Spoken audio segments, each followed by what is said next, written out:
मौजूद हैं फवाद चौधरी साहब भी। फवाद चौधरी साहब से भी बात करेंगे। फवाद चौधरी साहब, बहुत शुक्रिया हमें शो में ज्वाइन करने के लिए। फवाद चौधरी साहब, आपका नैरेटिव है कि जी हम शफाफ इंतखाबात चाहते हैं, उसके लिए इमरान खान साहब जंग लड़ते हैं। सिर्फ एक सीट जो थी भी नून लीग की, उसके ऊपर इलेक्शन कमीशन भी एक प्रेस रिलीज इशू कर रहा है। वो कह रहा है जी ना आईजी साहब मिल रहे थे, ना चीफ सेक्रेटरी अवेलेबल थे, लोगों ने भी फ़ोन बंद कर लिए थे, और वो एक सीट के 20 पोलिंग स्टेशन नतीजा तब्दील कर देते हैं।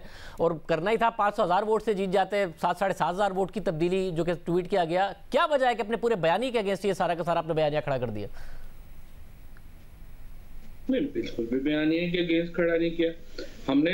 तो कल भी जाके सियालकोट में डस्का में भी यही बात कही कि देखिए फैसला जो है, हतमी फैसला जो है वो तो इलेक्शन कमीशन ने करना है, और जो भी फैसला इलेक्शन कमीशन करेगा उसको हम तस्लीम करेंगे। लेकिन जो जहां तक इस बात का ताल्लुक है कि आपका वोटिंग जो है वो कंसोलिडेट होकर रिजल्ट अनाउंस होना है, this is a legal provision. और जो तमाम पोलिंग स्टेशंस के रिजल्ट्स अगर इलेक्शन कमीशन को मौसूल हो चुके हैं, तो जो लॉ है वो यही कहता है कि इलेक्शन कमीशन नतीजे का ऐलान करेगा। अब आगे तो वर्जन है ना, वो एक वर्जन जो है वो पोजीशन का होगा, एक वर्जन गवर्नमेंट का होगा, उसके लिए ट्राइब्यूनल्स होते हैं, वो ट्राइब्यूनल्स में जाके जो है वो फैसले होते हैं। सो आई थिंक हमारा जो बयानिया है वो बिल्कुल वही है जो पहले दिन से है। और हम इंडिपेंडेंट इलेक्शन कमीशन, मुझे तो बड़ी खुशी है, इलेक्शन कमीशन असर्ट करता है जहां पे भी चीफ इलेक्शन कमिश्नर गए हैं, इवन कोर्ट में गए हैं, उन्होंने अपनी पोजीशन को असर्ट किया है। इसी तरह का हमें इलेक्शन कमीशन चाहिए, और इलेक्शन कमिश्नर साहब का रोल जो है वो बड़ा ही मुस्बत रहा है सारे से तमाम मामला। अगर बयानों की हद तक बात होती तो दुरुस्त कह रहे हैं आप, नून लीग का बयान अपने हक में होगा, पीटीआई का बयान अपने हक में होगा, बट जो इलेक्शन कमीशन की प्रेस रिलीज आ गई और उसमें इंतजामिया का काम था कि इलेक्शन कमीशन के अमले के साथ ताउन करे, मगर उनका फिर ना आईजी साहब का फोन उठाना, चीफ सेक्रेटरी साहब का अवेलेबल हो जाना, वहां पर अगर जो फुटेज रिलीज की गई है, मैं तो चाहूंगा कि आप लोगों की तरफ से भी फुटेज आए, क्योंकि दावा किया गया था उमर डार साहब की तरफ से, उसमें नजर आ रहा है कि आपके जो उम्मीदवार हैं उनके साथ जो लोग मौजूद हैं वो फायरिंग कर रहे हैं। तो उसके बाद सवाल तो आप ही के ऊपर उठ रहा है।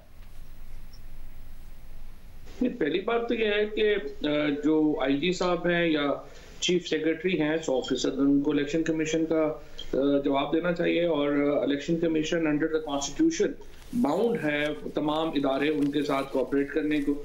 और जो इदारे इलेक्शन कमीशन के साथ कोऑपरेट नहीं करते, इलेक्शन कमीशन उनके खिलाफ कार्रवाई इनिशिएट कर सकता है। दैट इंक्लूड्स क्रिमिनल कार्रवाई ऑल्सो, क्योंकि इलेक्शन कमीशन के जो इवन जो रिटर्निंग ऑफिसर्स हैं उनके पास भी मजिस्ट्रेट के इख्तियार होते हैं, तो यकीनी तौर के ऊपर वो कार्रवाई जो है वो इनिशिएट कर सकते हैं। जहाँ तक फुटेज की बात है, कल मैं डस्का गया था और वहां पर जो सूरत हाल थी, जिस तरीके से जो बच्चे जो अपनी जान से गए हैं, उनके माँ बाप का जो हाल था, जो वहां पर एक कैफियत है, वो तो बिल्कुल ही अनफॉर्चुनेट है, बड़ा अफसोसनाक है। और मेरी नज़र में ये नतीजा देखिए, हम कह तो देते हैं फ्रेंकली कि फौज को इलेक्शन प्रोसेस में आना नहीं चाहिए, अलहदा हो जाना चाहिए, लेकिन हमारे यहाँ राइवलरीज हैं, एक कितनी ज़्यादा एक लॉ एंड ऑर्डर की कंडीशंस हैं कि वहाँ पे इम्पोर्टेंट है कि हम इदारों की मदद लें। और हमें शौक तो बड़ा होता है कि सारे काम जो हैं वो अलहदा हो जाएंगे, फौज के बगैर हो जाएंगे, होते नहीं। और इसी तरह से ये जो एक इलेक्शन कमीशन का जो रिजल्ट का मामला है, जो उन्होंने प्रेस रिलीज इशू की है, वो उनकी एक सवाबदीद है, उन्होंने प्रेस रिलीज इशू की है। दूसरी तरफ ये है कि उनके पास तमाम पोलिंग स्टेशन के रिजल्ट्स आ चुके हैं। सो लॉ सेज कि जब आपके पास रिजल्ट्स आ चुके हैं तो आपने अनाउंस करना है। और मुझे ये बताइएगा फौज साहब, ज़रा एक मौक़िफ़ रहा है तहरीक इंसाफ का कि नवाज शरीफ का बयानिया दफन हो गया, मरियम नवाज ने नून लीग की सियासत और दफन कर दी है, मगर जो इलेक्शन के नतीजे आए हैं, एक तो खैबर पख्तूनख्वा का है, फिर पंजाब में एक प्रोविंशियल असेंबली का है, फिर नेशनल असेंबली का जो अभी तक डिस्प्यूटेड है, ये कैसे डिटरमिन किया जाए कि उनका बयानिया या उनकी सियासत दफन हो गई? नहीं, देखिए जी, बयानिया सियासत में ये तो बात आपकी है कि चूंकि वो टिकट के ऊपर आएंगे तो वो बात जो है वो होगी। हकीकत ये है कि हर जगह के ऊपर दो बड़े ग्रुप्स हैं। इसमें अगर आप देखें तो पीपल्स पार्टी पंजाब में बिल्कुल जो है वो फारिग हो गई है, इसमें अगर आप वोट उठा के देखें तो बिल्कुल ही नहीं है। इसी तरह से जो ये खैबर पख्तूनख्वा का जो मुकाबला है, हर एक को पता है कि अगर परवेज खट्टक साहब और लियाकत खट्टक दोनों सगे भाई अगर आपस में लड़ पड़ेंगे तो क्या ज़ाहिर नतीजा आएगा। और उसमें जो है वो यही नतीजा आना था। इसी तरीके से जो यहाँ पे इलेक्शंस हैं वजीराबाद में, और जो यहाँ पे ये वजीराबाद के इलेक्शन तो हम 27,000 से हारे थे, इस बार 5,000 से हारे हैं। ये इलेक्शन जो है इसमें तकरीबन 33,000 से ये इलेक्शन जो है वो हारे थे पिछली दफा। इस दफा हम ये इलेक्शन जीत गए हैं। सो इम्प्रूवमेंट तो आई है। मगर साहब आप हुकूमत में हैं और बाई इलेक्शन में आमतौर पर एक एडवांटेज होता है हुकूमत को। आपको लगता है कि पंजाब हुकूमत की कारकर्दगी के तौर पर जब आप बाई इलेक्शन में गए हैं, या फिर जब आप बल्दियाती इलेक्शन में जाएंगे, या फिर अगले इलेक्शन में जाएंगे, तो आपके पास कोई ऐसा है कुछ दिखाने को, प्रोजेक्ट्स की सूरत में हो या रिफॉर्म्स की सूरत में हो? ब्यूरोक्रेसी में तब्दीली तो नहीं, तब्दीलियां जरूर हुई हैं, पुलिस में कोई तब्दीली तो नहीं हुई, रिफॉर्म्स नहीं हुए, बार बार तब्दीलियां जरूर हुई हैं। कुछ है दिखाने को बुज़दार हुकूमत का आपके पास जिसकी बुनियाद पर आप वोट ले सकें? देखिए, एक तो ये जो ज़िमनी इलेक्शंस है ना, जब मैं ज़िमनी इलेक्शन लड़ा था 2016 में, तो हमें तो पूरी रियासत से ही मुकाबला करना पड़ा था। डीसी एसपी हमारे खिलाफ जो है वो उस वक्त जो है वो जलसे अरेंज करवा रहे थे। इसी तरीके से हर जो यूनियन काउंसिल थी उसमें एमएनएज और एमपीज आके बैठे हुए थे।